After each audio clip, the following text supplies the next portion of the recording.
Deep in the rolling green hills of Devon, England, there exists a silence that feels almost heavy. It is a place where time seems to move slower, an hour's drive from the coast, hidden away from the prying eyes of the modern world.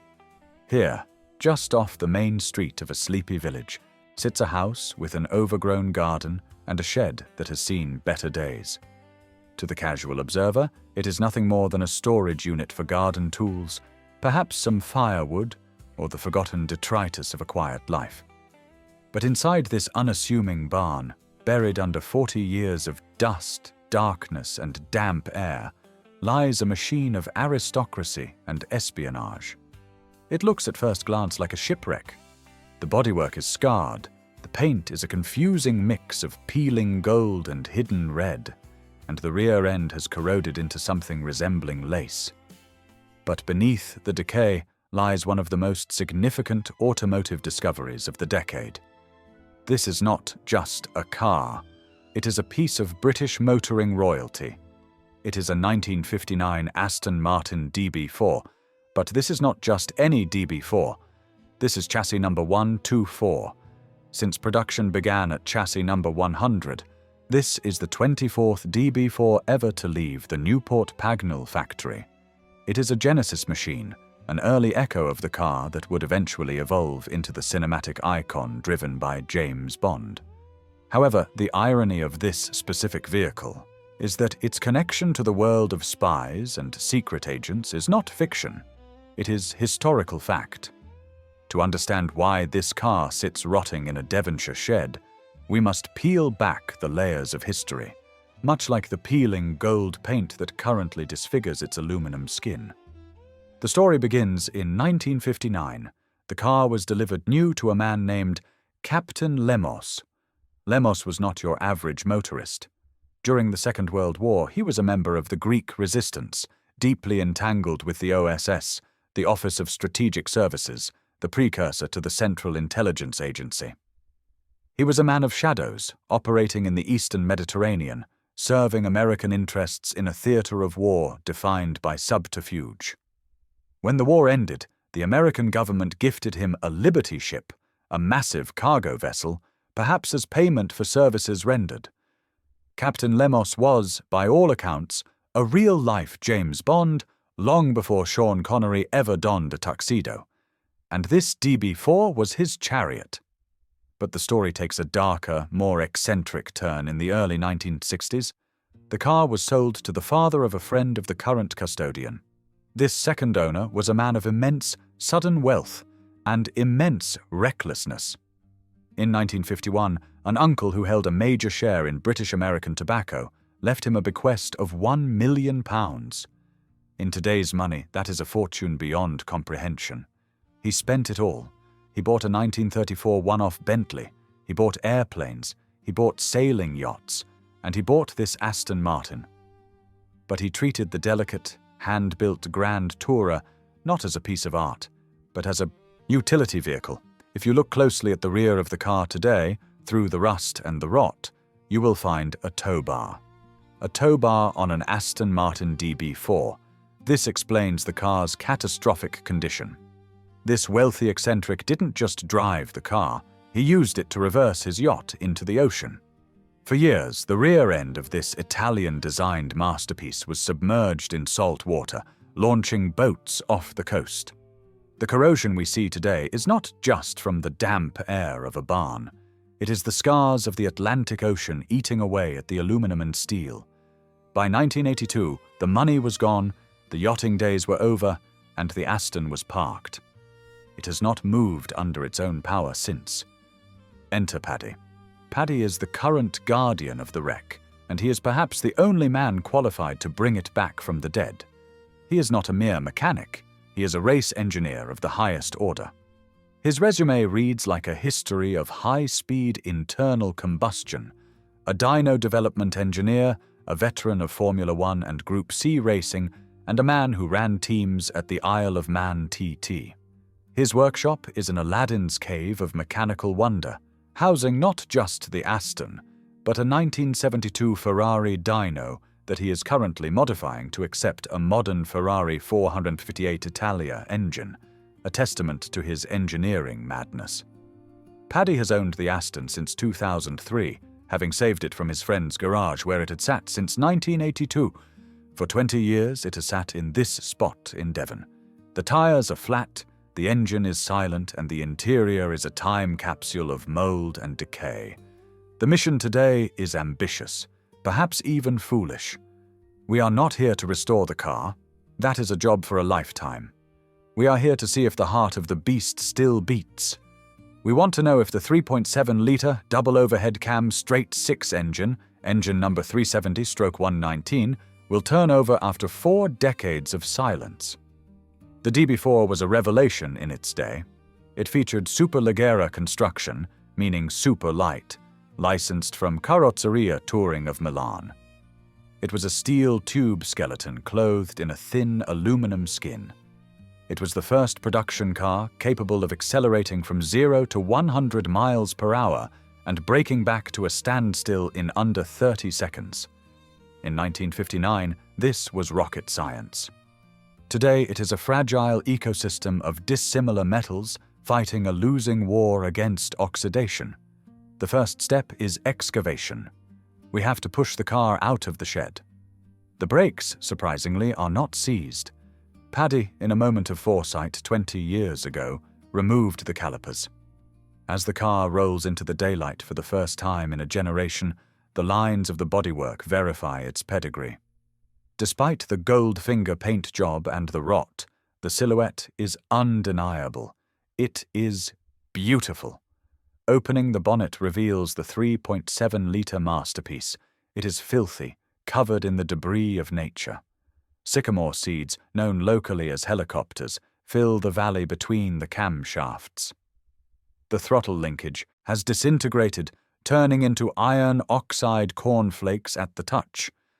A mysterious box, wired with household electrical flex, sits ominously near the coil, a relic of a past attempt to bypass a failing ignition system.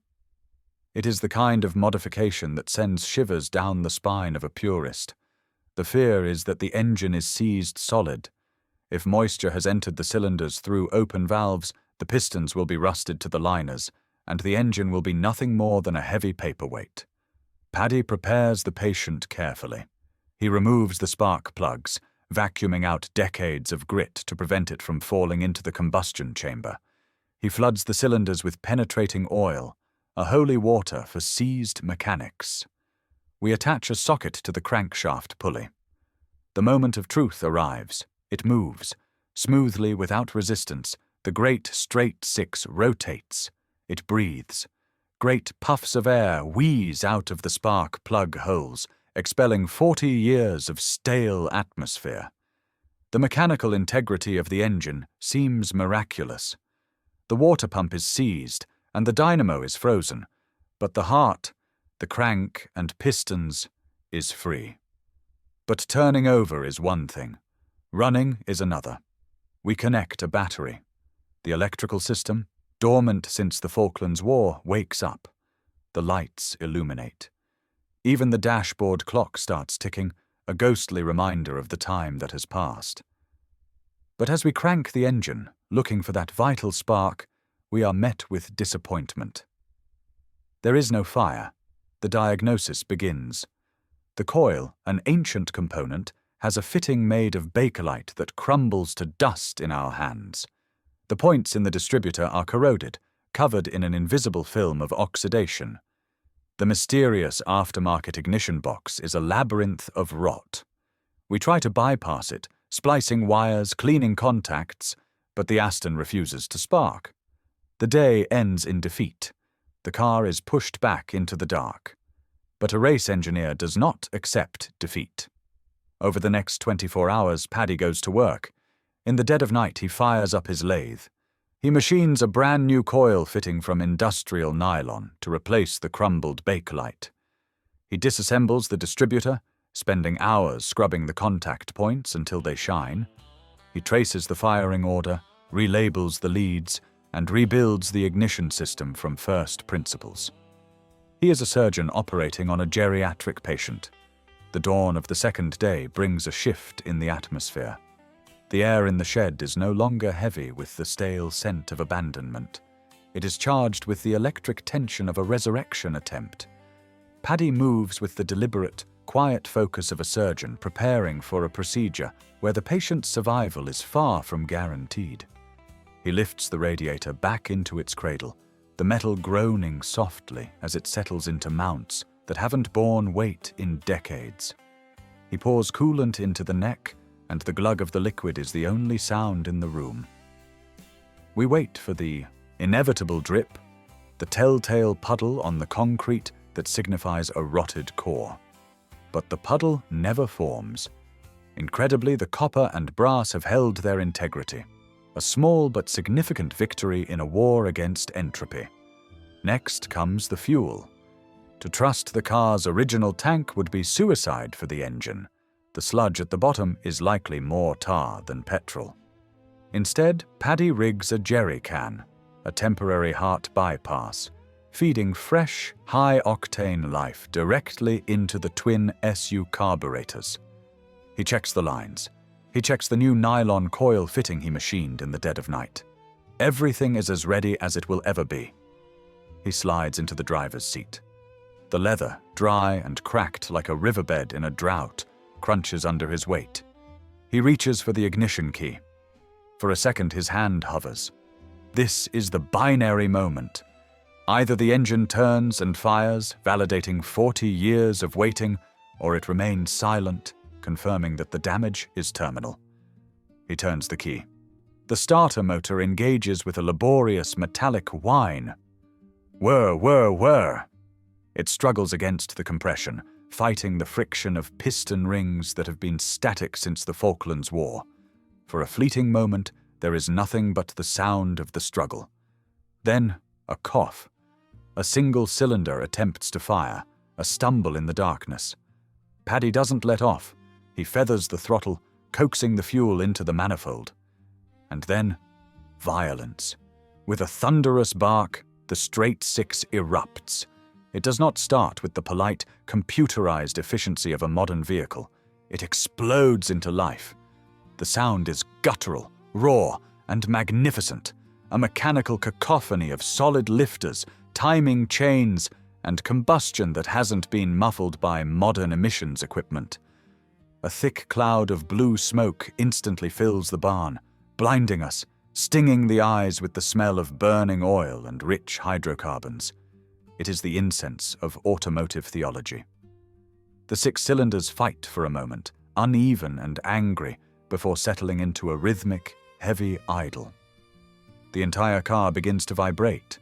The dust on the fenders dances, the loose trim rattles. It is shaking off the coma. It is alive.